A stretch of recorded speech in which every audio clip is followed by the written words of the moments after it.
Hello everyone, कैसे हैं आप लोग। आशा करता हूं आप लोग एकदम बढ़िया होंगे। मैं हूं विमल सर, स्वागत करता हूं आपका अपने यूट्यूब चैनल यूपी वाला मास्टर पर। तो बच्चों, आज की क्लास आपके लिए बहुत खास है क्योंकि बेटा जी आज हम आपको कराने वाले हैं फिजिक्स के। बेटा जी ध्यान रखना, फिजिक्स के टॉप 20 क्वेश्चंस जो बोर्ड एग्जाम में हर बार आते हैं वो क्वेश्चन करने वाले हैं। तो फटाफट से इस क्लास को शेयर कर दीजिए ताकि आपके मित्र मंडली भी इन क्वेश्चनों को कर सके, है ना। फटाफट से शेयर कर दीजिए जल्दी से। ओनली 1 मिनट का टाइम लेंगे हम लोग, फिर कर देंगे स्टार्ट अपने सेशन को, ठीक है ना। देखो, मैं आज आपको यहां पर जो क्वेश्चन कराने वाला हूं ना वो हमेशा बोर्ड एग्जाम में पूछे जाते हैं, हमेशा बोर्ड एग्जाम में पूछे जाते हैं, ठीक है। चलो भाई, तो कर दी शेयर, फटाफट से लाइक वाइक भी कर दो। आगे बढ़ते हैं पहले क्वेश्चन की तरफ। ज़्यादा समय खराब बिल्कुल नहीं करेंगे, ठीक है। क्वेश्चन तुमसे पूछा जाता है, ध्यान देना। क्वेश्चन तुमसे ये पूछा जाता है कि भाई बताओ, प्रकाश की किरण जो है वो गमन करती है। गमन का मतलब होता है जाना, प्रकाश की किरण जाती है। अच्छा, मैं आपको हमेशा एक ट्रिक दे रहा हूँ, एक ट्रिक दे रहा हूँ, हमेशा बताता हूँ। तो मैं देखो, जैसे क्या है, ये है सूरज चाचू, मैं आपको बना के दिखा दे रहा हूँ, ठीक है। जैसे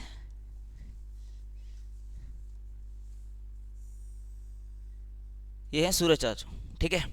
तुमने देखा होगा, तुमने देखा होगा कि इनसे क्या निकलती है। इस तरीके से हम लोग पहले करते थे, छोटे छोटे थे, इस तरीके से किरणें निकलती हैं, इस तरीके से तो निकलती है।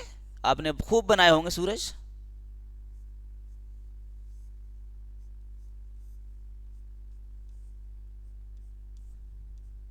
ठीक है। तो अब आप ये बताओ, इसमें से कभी आपने टेढ़ी मेढ़ी निकाली, कभी आपने टेढ़ी मेढ़ी निकाली, नहीं निकाली ना। कभी आपने ऐसे करके कभी निकाली, नहीं निकाली। क्यों? क्योंकि जो किरणें होती हैं ना वो हमेशा, प्रकाश की किरणें यानी प्रकाश हमेशा सीधा चलता है। कैसे चलता है? हमेशा बेटा सीधा चलता है। कैसे चलता है? एकदम सीधा चलता है, ठीक है। तो किसी भी दिशा में नहीं, गलत हो जाए। टेढ़ी मेढ़ी रेखा, अरे नहीं चलता भाई, सीधी रेखा में चलता है। कौन सी चलता है? सीधी रेखा में चलता है। ऑप्शन नंबर हमारा सी एकदम सही हो जाएगा। क्लियर है? यहां से आपको एक एक चीज और बताता चल रहा हूं मैं साथ साथ में। देखो, एक चीज और बता दे रहा हूं, ध्यान देना। यहां से आपको मैं एक चीज बता के चल रहा हूं साथ साथ में, बहुत अच्छा।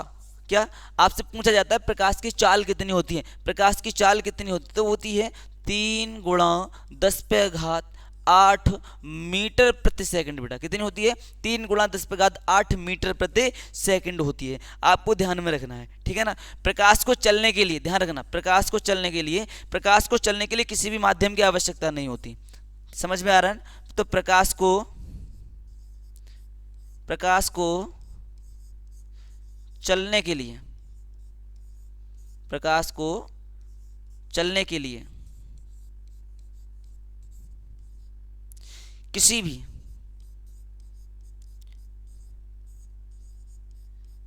किसी भी माध्यम की आवश्यकता नहीं होती। ध्यान रखना, किसी भी माध्यम की आवश्यकता नहीं होती है। यह भी आपसे पूछ लिया जाएगा, प्रकाश को चलने के लिए क्या किसी भी माध्यम की आवश्यकता होती है?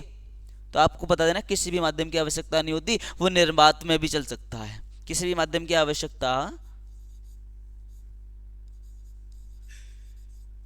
नहीं होती,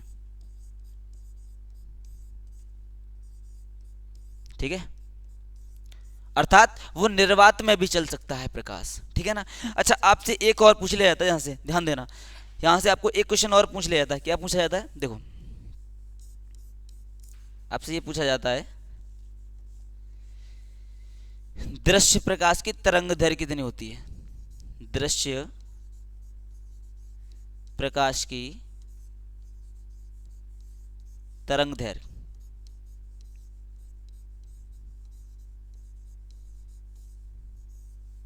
दृश्य प्रकाश की तरंग दैर्घ्य, बेटा जी ध्यान रखना, दृश्य प्रकाश की जो तरंग दैर्घ्य होती है ना वो होती है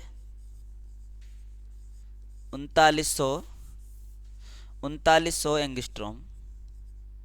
3900 एंगस्ट्रॉम से 7800 एंगस्ट्रॉम तक। कितने बड़ा? 7800 एंगस्ट्रॉम। ये आपको ध्यान रखना पड़ेगा।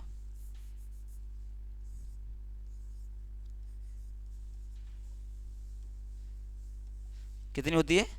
7800 एंगस्ट्रॉम तक होती है। क्लियर है मेरे शेरों?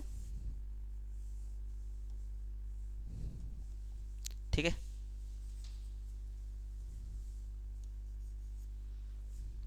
क्लियर। आपको मैंने यहां पे कितने क्वेश्चन बता दिए और पूरा गायब भी हो गया। हाँ ठीक है, 3900 एंगस्ट्रॉम तक होती है। अब ध्यान देना, कितने क्वेश्चन बता दिए मैंने आपको? एक क्वेश्चन ये बताया, प्रकाश की चाल 3 × 10⁸ मीटर प्रति सेकंड होती है। प्रकाश को चलने के लिए किसी भी माध्यम की आवश्यकता नहीं होती, अर्थात वो निर्वात में भी चल सकता है। कैसे चल सकता है बेटा? निर्वात में भी चल सकता है। दूसरा क्वेश्चन मैंने आपको ये बता दिया। तीसरा क्वेश्चन आपका ये है। चौथा क्वेश्चन मैंने आपको ये बता दिया कि जो दृश्य प्रकाश की जो तरंग दैर्घ्य होती है वो कितनी होती है? 3900 एंगस्ट्रॉम से लेकर के 7800 एंगस्ट्रॉम तक होती है। दृश्य प्रकाश का मतलब ये होता है जिस प्रकाश को हम देख पाते हैं, जिस प्रकाश को हम देख पाते हैं। अगर 3900 एंगस्ट्रॉम से तरंग दैर्घ्य कम हो गई तो हम नहीं देख पाएंगे, और 7800 एंगस्ट्रॉम से अधिक हो गई फिर भी हम नहीं देख पाएंगे। अर्थात 3900 एंगस्ट्रॉम से लेकर के कितना? 7800 एंगस्ट्रॉम तक होगा तो ही हमें दिखाई देगा। ठीक है ना? एंगस्ट्रॉम का मान, एक चीज और बता दे रहा हूं, ध्यान से सुनना। एक एंगस्ट्रॉम का मान, एक एंगस्ट्रॉम का मान कितना होता है? होता है 10⁻⁻10, 10⁻⁻10 होता है। क्लियर है? समझ में आ गया? यहां से मैंने आपको इतनी सारी चीजें बता दी। आपको एक एमसीक्यू के साथ में कई सारी चीजें आपको पढ़ने के लिए मिलेंगी। मजा आ रहा है ना? तो फटाफट से सब्सक्राइब कर लो जल्दी से। नेक्स्ट क्वेश्चन की बात करेंगे हम लोग।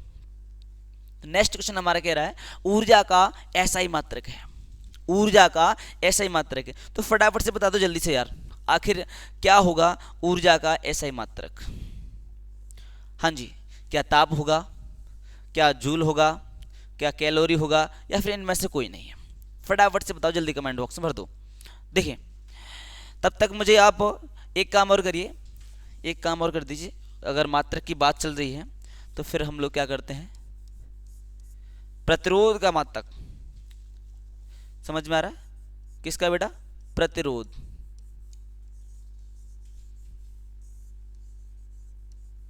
प्रतिरोध का मात्रक क्या होगा? फटाफट से कमेंट बॉक्स में भरते रहिए। प्रतिरोध का मात्रक ओम होता है। ठीक, उसके बाद में अगर हमसे पूछा जाए वैद्युत धारा का मात्रक, ठीक है ना, किसका बेटा?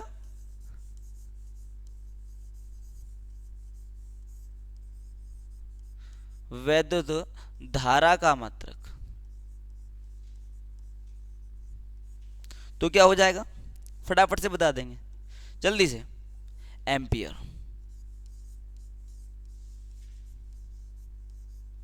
ठीक, वहीं अगर बेटा जी हमसे विभवांतर का मात्रक पूछा जाए, किसका मात्रक पूछा जाए? विभवांतर का। ध्यान से समझना अच्छे से, एक क्वेश्चन नहीं कई सारे क्वेश्चन करेंगे। विभवांतर का मात्रक पूछ लिया जाए यहां से। ठीक है, जब आपसे विभवांतर का मात्रक यहां से पूछ लिया जाए तो क्या हो जाएगा? विभवांतर का मात्रक हो जाता है बेटा वोल्ट। क्या होता है? वोल्ट हो जाता है। ठीक है, हाँ। तो आपको क्वेश्चन क्या कह रहा था? आपका क्वेश्चन ये कह रहा था ऊर्जा का एसआई मात्रक क्या है? तो बेटा जी ना तो ताप होगा, ना तो जूल होगा, सॉरी ना तो कैलोरी होगा, जूल हो जाएगा। क्या हो जाएगा बेटा? जूल हो जाएगा, ध्यान रखना।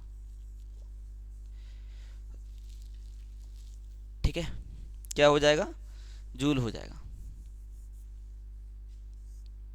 ये आपका सही आंसर हो जाएगा। ठीक है, ध्यान से समझना अच्छे से चीजें, ये आपका सही आंसर हो जाएगा। ठीक है, ऊर्जा का ऐसे मात्रक बेटा जूल होता है।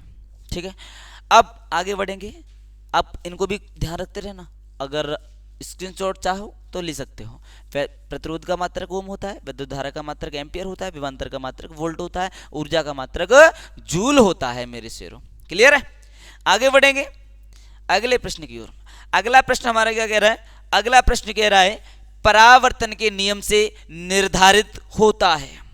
परावर्तन के नियम से आखिर क्या निर्धारित होता है, आपको बताना है। फटाफट से बताएंगे सारे बच्चे जल्दी से। परावर्तन के नियम से आखिर क्या निर्धारित होता है? आपतन कोण बराबर परावर्तन कोण, या फिर आपतन कोण बराबर अपवर्तन कोण, या फिर बेटा आपतन कोण बराबर विवर्तन कोण, या फिर इनमें से कोई नहीं। आखिर कौन सा सही होगा तो फटाफट से कमेंट बॉक्स में भर दीजिए। तब तक आप एक बात और जान लीजिए। देखिए, एक बात जान लीजिए, प्रकाश का परावर्तन किसे कहते हैं ये जान लीजिए आप, ठीक है ना। क्या जान लीजिए? प्रकाश का परावर्तन किसे कहते हैं। देखो,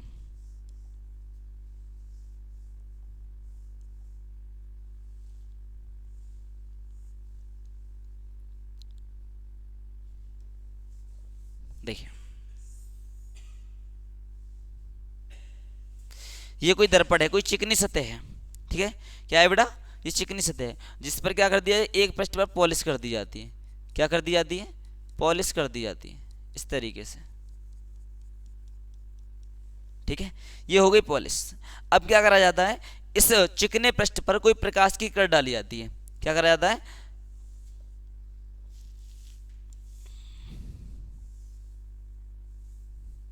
कोई चिकनी इस चिकने तल पर क्या करा जाता है कि प्रकाश की किरण डाली जाती है। ये प्रकाश की किरण इस पर आई, ठीक है। और जैसे इस चिकने तल से टकराएगी, आई,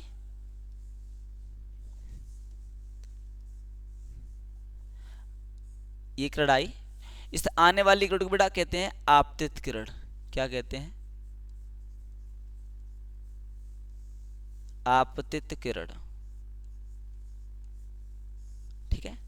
और टकराएगी बेटा, और टकराने के बाद क्या होगा? टकराने के बाद ये चली जाएगी, ठीक है ना, चली जाएगी। और जैसे बेटा ये जाएगी तो इस जाने वाली प्रकाश की किरण को हम क्या कहते हैं? इस जाने वाली किरण को बेटा कहते हैं परावर्तित किरण। क्या कहते हैं बेटा? परावर्तित किरण। समझना, मैं बोल रहा हूं, राइटिंग पर इतना ध्यान मत देना, ठीक है। उसके बाद में बात करेंगे, इसके बीच में ना क्या कर देते हैं? अभिलंब डाल देते हैं। क्या डाल देते हैं बेटा? अभिलंब डाल देते हैं इस तरीके से, ठीक है। ठीक बीच में इसके अभिलंब डाल देते हैं। अभिलंब डाल दिया। अब ध्यान देना,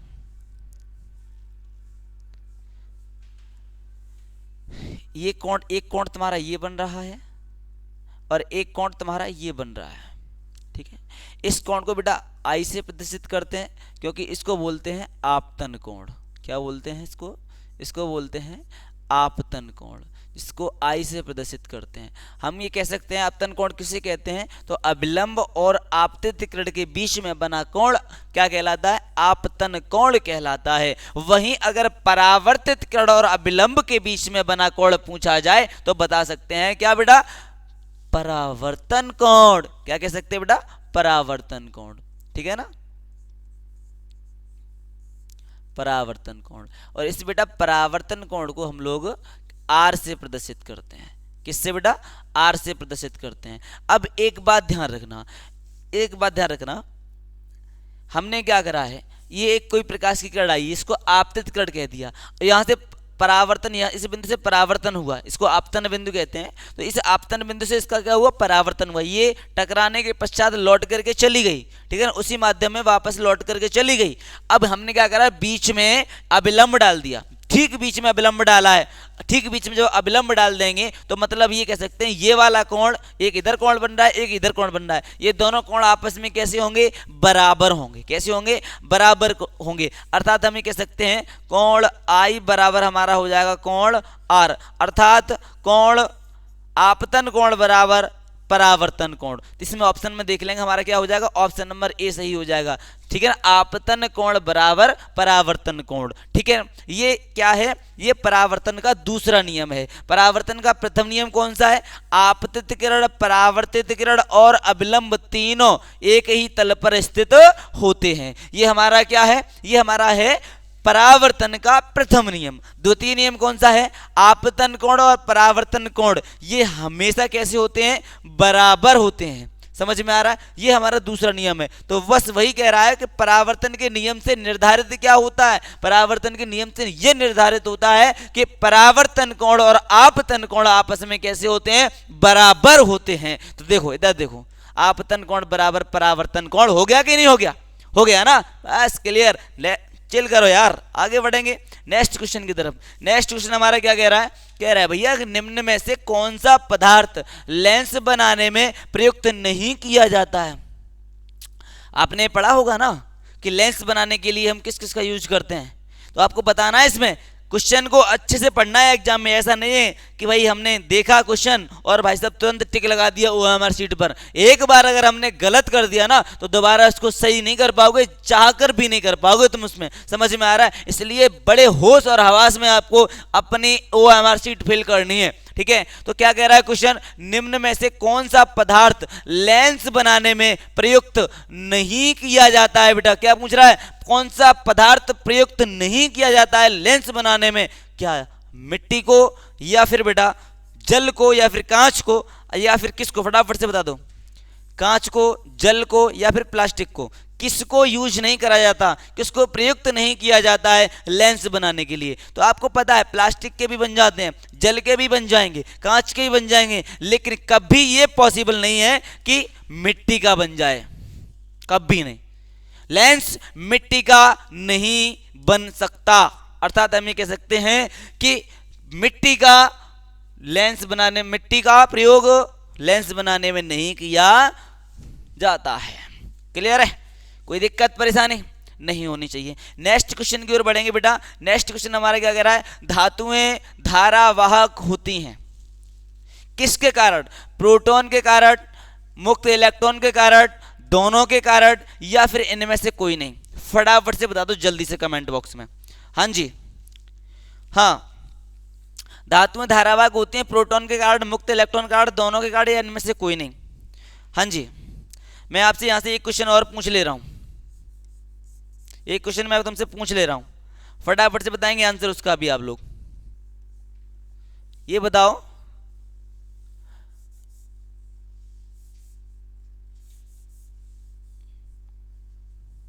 एक इलेक्ट्रॉन पर आवेश होता है, आवेश होता है, बताओ फटाफट से कितना होगा? तो एक इलेक्ट्रॉन पर आवेश जो होता है ना, वो होता है कितना? 1.6 इंटू 10 की पावर 1.6 इंटू 10 की पावर माइनस के 19 कूलाम होता है। ध्यान रखना है इस बात का। इलेक्ट्रॉन पर कह देगा तो माइनस का, अगर वहीं अगर प्रोटॉन का पूछ ले, किसका पूछ ले? प्रोटॉन का पूछ ले, किसका पूछ ले बेटा? ध्यान रखना, प्रोटॉन का पूछ ले। अगर वो वहीं अगर तुमसे प्रोटॉन का पूछ ले, किसका बेटा? प्रोटॉन का पूछ ले।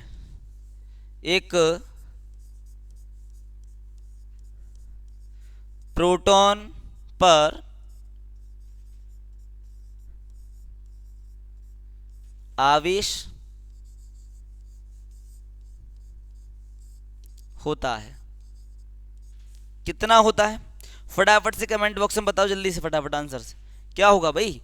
वो होता है प्लस का 1.6 इंटू 10 की पावर माइनस के 19, दोनों सेम होता है। बस क्या होता है, प्रोटॉन पर धनावेश होता है और इलेक्ट्रॉन पर ऋणावेश होता है। ये बात आपको ध्यान में रखनी है, ठीक है। हाँ, तो क्या कह रहा है, जो धातुएं होती हैं वो धारावाहक किसके कारण होती हैं? प्रोटॉन के कारण या मुक्त इलेक्ट्रॉनों के कारण? पहले आपको मैं बता देता हूं कि प्रोटॉन के कारण नहीं होंगी, दोनों के कारण भी नहीं होंगी, इनमें से कोई भी नहीं होगा। क्या होगा? मुक्त इलेक्ट्रॉनों के कारण होती हैं। कुछ बच्चे कंफ्यूज होंगे कि सर मुक्त इलेक्ट्रॉन किसे कहते हैं, मुक्त इलेक्ट्रॉन किसे कहते हैं? जैसा अच्छा आपने एक चीज पढ़ी होगी, एक चीज आपने क्या पढ़ी होगी, देखो मैं आपको बता दे रहा हूं। सोडियम, इसका परमाणु क्रमांक कितना होता है? 11 होता है। क्या होता है? 11 होता है। आपको पता है, ठीक है। अच्छा ये बताओ, इसका अगर हम परमाणु क्रमांक हमें पता है तो हम इसकी इलेक्ट्रॉनिक विन्यास भी निकाल सकते हैं। हाँ सर बिल्कुल निकाल सकते हैं। क्या आ जाएगा?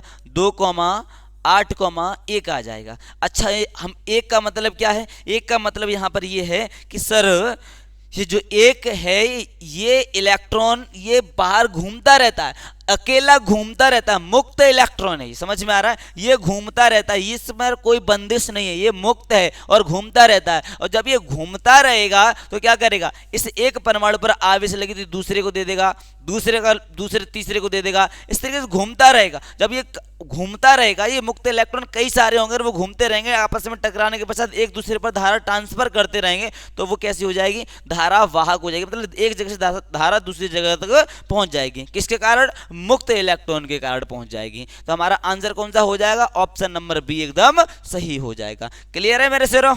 आई थिंक आपको बढ़िया से मजा आ रहा होगा क्लास को, तो फटाफट से लाइक भी कर दो, ठीक है। आगे बढ़ेंगे, अगला क्वेश्चन हमारा क्या कह रहा है, अगला क्वेश्चन हमारा ये कह रहा है कि यदि किसी अवतल दर्पण की फोकस दूरी, ध्यान देना, यदि किसी अवतल दर्पण की फोकस दूरी क्या है, फोकस दूरी वक्रता त्रिज्या, फोकस दूरी एफ हो, फोकस दूरी एफ तथा वक्र त्रिज्या आर हो, तो फॉर्मूला क्या होगा? हाँ जी, क्या होगा फॉर्मूला, फटाफट से बता दो। एफ बराबर आर पॉइंट 2 होगा, या फिर एफ बराबर 2r होगा, या एफ बराबर 3r/2 होगा, या एफ बराबर 0 होगा? फटाफट से कमेंट बॉक्स में बता दो यार। देखो, आपने एक चीज पढ़ी होगी, मैं आपको बता देता हूं, आपने एक चीज पढ़ी होगी, फोकस और वक्रता त्रिज्या आर में संबंध, आर में संबंध क्या पढ़ा है आपने इसमें? आपने ये पढ़ा है, देखो, F बराबर R/2, अर्थात हम ये कह सकते हैं कि जो वक्रता त्रिज्या होती है, वक्रता त्रिज्या मेरे शेरों, है ना, वो फोकस दूरी की दुगनी होती है, यानी फोकस दूरी वक्रता त्रिज्या की आधी होती है। समझ में आ रहा है? फोकस दूरी वक्रता त्रिज्या की आधी होती है, ये आपको ध्यान रखना है, ठीक है। तो हमारा ऑप्शन कौन सा हो जाएगा, पहला एकदम सही हो जाएगा, ठीक है। हमारा पहला आंसर एकदम सही हो जाएगा, ऑप्शन नंबर ए, F बराबर R/2 हो जाएगा। नेक्स्ट क्वेश्चन बढ़ेंगे। नेक्स्ट क्वेश्चन हमारा क्या है, जो नेत्र पास स्थित वस्तुओं को स्पष्ट नहीं देख पाता है, बहुत अच्छा क्वेश्चन है, एग्जाम में बहुत बार पूछा गया है। जो नेत्र पास स्थित वस्तुओं को स्पष्ट नहीं देख पाता है, उस नेत्र में होता है। मैं आपको बता रहा हूं, पता है क्या, मैं आपको एक चीज बता रहा हूं। आज ये अगर आपने क्लास ली है ना, तो निकट दृष्टि दोष और दूर दृष्टि दोष में आप एकदम परफेक्ट हो जाएंगे, कभी कंफ्यूज नहीं होंगे। क्यों? क्योंकि मैं आपको ऐसी बात बताने वाला हूं। क्या? सुनो, देखो, अगर तुम कभी भी अगर तुम कंफ्यूज हो जाओ तो मेरा ये गाना याद कर लेना। कौन सा? देखो, निकट में निकट का दिखता है पर दूर का नहीं दिखता, निकट में निकट का दिखता है पर दूर का नहीं दिखता, ओ लाला रे ये निकट दृष्टि दोष है कहता, ओ लाला रे ये निकट दृष्टि दोष है कहता। अर्थात निकट में निकट का दिखता है, यानी निकट दृष्टि दोष अगर है तो उसमें निकट का दिखाई देगा। अच्छा, दूर में दूर का दिखता है पर पास का नहीं दिखता, दूर में दूर का दिखाई देगा, अर्थात दूर दृष्टि दोष अगर आंख में है तो उसमें दूर का दिखाई देगा, पास का नहीं दिखाई देगा। दूर में दूरी का दिखता है पर पास का नहीं दिखता, ओ लाला रे ये निकट ये दूर दृष्टि दोष है कहता। समझ में आ रहा है? तो कह रहा है नेत्र, जो नेत्र है, जो आंख है, वो पास स्थित वस्तुओं को स्पष्ट नहीं देख पा रहा, तो कौन सा होगा? दूर में दूर का दिखता है लेकिन पास का नहीं दिखता, अर्थात पास का इसमें नहीं दिखता। पास का किसमें नहीं दिखता? वो है दूर दृष्टि दोष में नहीं दिखता भाई, लेकिन निकट दृष्टि दोष में तो पास का दिखाई देता है, अर्थात हम क्या कह देंगे, इसमें दूर दृष्टि दोष है। इस व्यक्ति की आंख में जिसको पास का दिखाई दे रहा है उसको दूर दृष्टि दोष है, जिसको दूर का दिखाई दे रहा है उसकी आंख में निकट दृष्टि दोष है। क्लियर है? मजा आया ना? तो फटाफट से लाइक क्यों नहीं कर देते, मारो लाइक यार। ठीक है, चलो भाई, तो इसमें हमारा कौन सही हो जाएगा, दूरदृष्टि दोष सही हो जाएगा। अच्छा, मैं आपको एक बात और बता देता हूं, यहां से मैं, ऐसा नहीं है कि केवल और केवल एक क्वेश्चन कराया आगे बढ़ जाओ, नहीं यार, चिल मारो, बहुत सारे क्वेश्चन करवाएंगे। पहला ये है कि निकट निकट दृष्टि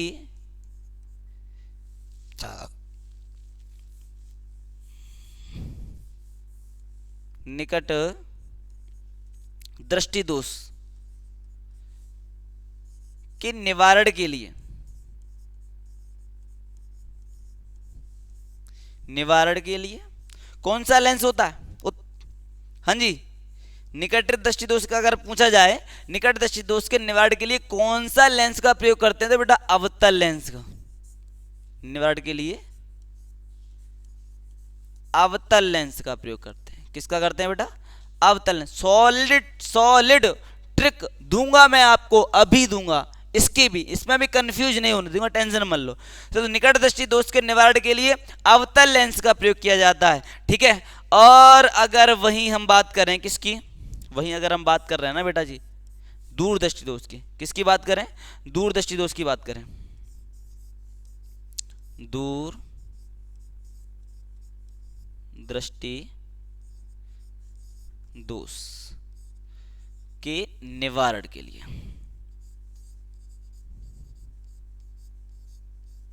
के निवारण के लिए कौन सा करते हैं? इसके लिए करते हैं बेटा उत्तल लेंस। किस, कौन सा बेटा? उत्तल लेंस करते हैं। सर इसकी भी कोई ट्रिक दे दो ना प्लीज। कह रहे, सोच रहे होगे ना मन में, बिल्कुल देंगे आपको, आपको नहीं देंगे तो फिर किसे देंगे? अगर कह रहा है निकट दृष्टि दोष किसी की व्यक्ति की आंख में है तो कौन सा चश्मा लगाया जाए, कौन से लेंस वाला चश्मा लगाया जाए? तो सिंपल सा काम कर लेना मेरे सिरों, निकट निकट अट अवतल। और अगर कह रहा है कि दूरदृष्टि दोष है किसी व्यक्ति की आंख में, तो बेटा जी उसके निवारण के लिए कौन सा लेंस? दूर दूर वो आ रहा ना, तो उत्तल लेंस लगा दो यार, खत्म करो कहानी, सिंपल सी बात है। निकट आ रहा ना, अवतल लेंस लगा दो, खत्म कहानी। दूर वो आ रहा ना, तो अब उत्तल लेंस लगा दो, खत्म कहानी इसकी। भाई हटाओ यार, आगे बढ़ जाओ। ठीक है, अगले प्रश्न की ओर। अगला प्रश्न क्या कह रहा है? श्वेत प्रकाश की किरण जब किसी प्रिज्म से होकर गुजरती है।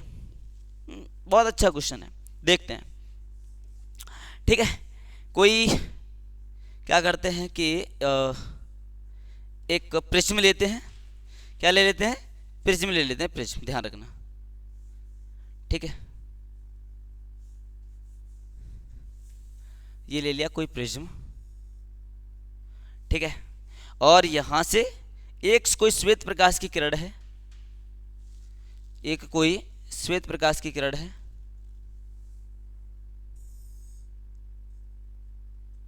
ठीक है, गई, इसको श्वेत प्रकाश की किरण जा रही है, ध्यान देना, और ये किसी प्रिज्म से टकराएगी।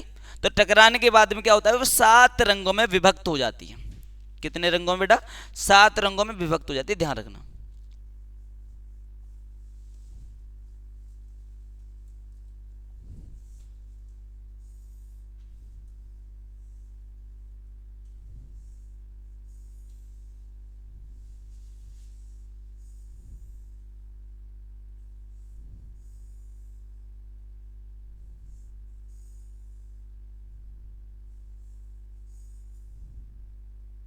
कितनी होगी? 1 2 3 4 5 6, एक और। ये 7 रंगों में विभक्त हो जाती है। कितने बेटा? 7 रंगों में विभक्त हो जाती है। चलो मैं इसको थोड़ा सा साइड कर देता हूं। हाँ चलो भाई, ठीक है। तो क्या हुआ? 7 रंगों में विभक्त हो गई। क्या कह रहा है? श्वेत प्रकाश की किरण जब किसी प्रिज्म से होकर गुजरती है तब जो रंग सबसे अधिक विचलित होता है वह है, चलो उसको बाद में समझते हैं, इस क्वेश्चन को हम लोग बाद में समझते हैं, पहले इसको जान लेते हैं। आपसे एक क्वेश्चन पूछा जाएगा यहां पर, पता है क्या? वर्ड विक्षेपण किसे कहते हैं? क्या पूछा जाएगा, वर्ड विक्षेपण किसे कहते हैं। तो मेरे से ध्यान रखना, जब कोई प्रकाश की किरण, इधर देखो, जब कोई श्वेत प्रकाश की किरण किसी प्रिज्म से गुजरती है, किसी प्रिज्म से जैसे ही गुजरेगी तो वो अपने 7 रंगों में बट जाती है, वो अपने अवयवी रंगों में विभक्त हो जाती है, अपने वो 7 रंगों में बट जाती है। इस घटना को ही वर्ण विक्षेपण कहते हैं। समझ में आ गया? ठीक है सर, समझ में आ गया। अब वो 7 रंगों में जो बटती है वो कौन कौन से रंग हैं वो आपको पता होना चाहिए मेरे शेरों, वो आपको पता होना ही चाहिए। चलिए देख लेते हैं, ठीक है ना। कौन सा? बे, जा, नी, ह, पी, ना, ला। अर्थात हम ये भी कह सकते हैं, पता है क्या कह सकते हैं, देखो, V, I, B, G, Y, O, R, VIBGYOR. अर्थात सीधे सीधे कह सकते हैं। अब तो तुम्हारे दिमाग में चला ही गया होगा। अब तो भाई, अब भी क्या है, क्या ऐसा है कि तुम्हारे दिमाग में नहीं जा रहा हो? इसको छोटा कर दो भाई, हटो अलग कोने में हो जाओ, है ना। हाँ चलो भाई इधर देखो, तो ये क्या है, बैंगनी है, बे मतलब वायलेट, ठीक है, बैंगनी, ठीक है, जामुनी,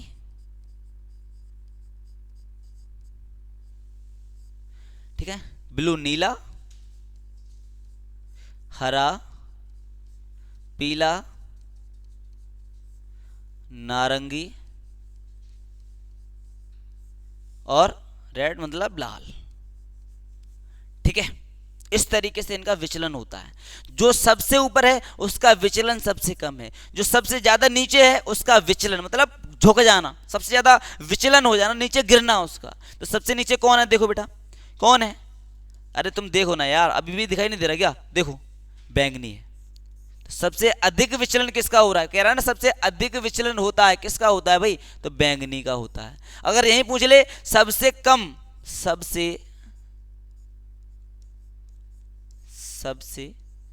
कम विचलन किसका होगा बेटा, तो वो होगा लाल का। किसका होगा बेटा, लाल का, क्योंकि वो सबसे ऊपर है, ठीक है ना, क्योंकि वो सबसे ऊपर है। ठीक समझ में आ रहा है? इसीलिए क्या करते हैं,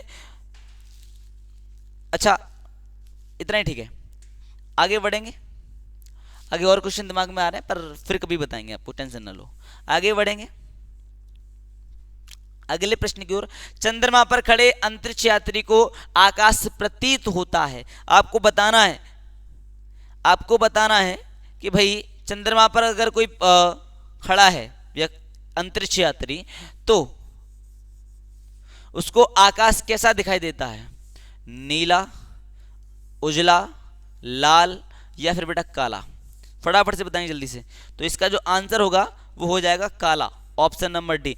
अंतरिक्ष पर खड़े होकर के अगर आसमान देखेगा ना, अंतरिक्ष यात्री आसमान पर खड़े होकर के देखेगा ना, तो उसको आकाश जो है ना वो कैसा दिखाई देगा, काला दिखाई देगा। ठीक है, समझ में आ रहा है कि नहीं आ रहा? आगे बढ़ेंगे। कौन सी घटना के कारण, फटाफट से और बता देना हमें। आगे बढ़ेंगे। अगला प्रश्न कह रहा है हमारा, विद्युत शक्ति का एसआई मात्रक है। विद्युत शक्ति का एसआई मात्रक क्या होता है, फटाफट से आपको बताना है। बताओ यार, एसआई मात्रक पूछ रहा है, क्या वाट होता है या वाट घंटा होता है या यूनिट होता है या फिर ओम होता है? फटाफट से बताएंगे जल्दी से। देखिए, ओम जो होता है वो प्रतिरोध का होता है। किसका होता है बेटा, प्रतिरोध।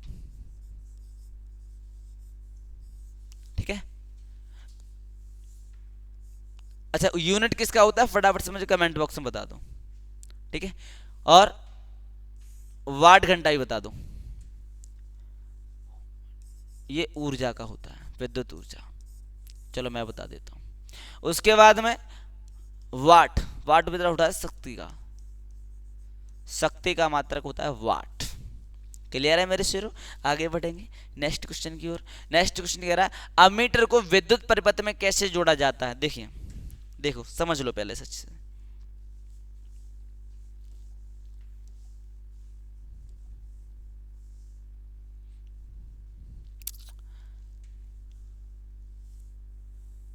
क्या होता है, इस तरीके से एक परिपथ बनाते हैं,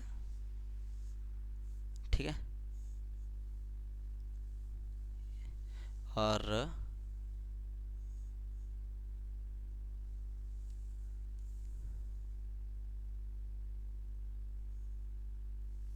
ठीक है, ठीक है, यहाँ पर हम लोग एक क्या जोड़ देंगे, यहाँ पर हम लोग जोड़ देते हैं इसको, एक प्रतिरोध जोड़ देते हैं, यहाँ पर हम लोग कुंजी जोड़ देते हैं, ठीक है, और एक सेल भी जोड़ देते हैं यहाँ पर,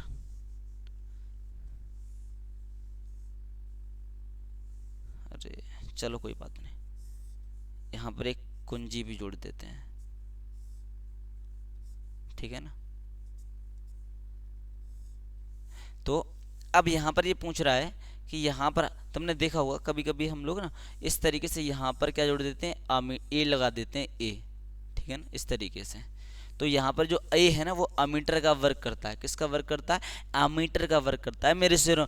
और अमीटर को हमेशा हम लोग किस में लगाते हैं, श्रेणी क्रम में लगाते हैं, किस में लगाते हैं शेरों, श्रेणी क्रम में लगाते हैं, ठीक है। क्वेश्चन चला गया, चलो कोई बात नहीं, मैं आपको वैसे ही बता दे रहा हूँ, ठीक है। श्रेणी क्रम में लगाते हैं अमीटर को बेटा, श्रेणी क्रम में लगाते हैं, ठीक है, बड़ा बड़ा लिख दे रहा हूँ, लो देख लो, ठीक है। आगे बढ़ेंगे, आगे क्वेश्चन नहीं है, इतने ही काफ़ी है आज की क्लास में। मिलते हैं एक नई क्लास में नए जोश के साथ, ठीक है। तो बहुत बहुत धन्यवाद जो आपने इस क्लास को पूरा देखा। एक काम और कर देना, शेयर कर देना अपने बाकी सभी दोस्तों के साथ। मिलते हैं एक नेक्स्ट क्लास में, तब तक के लिए गुड बाय।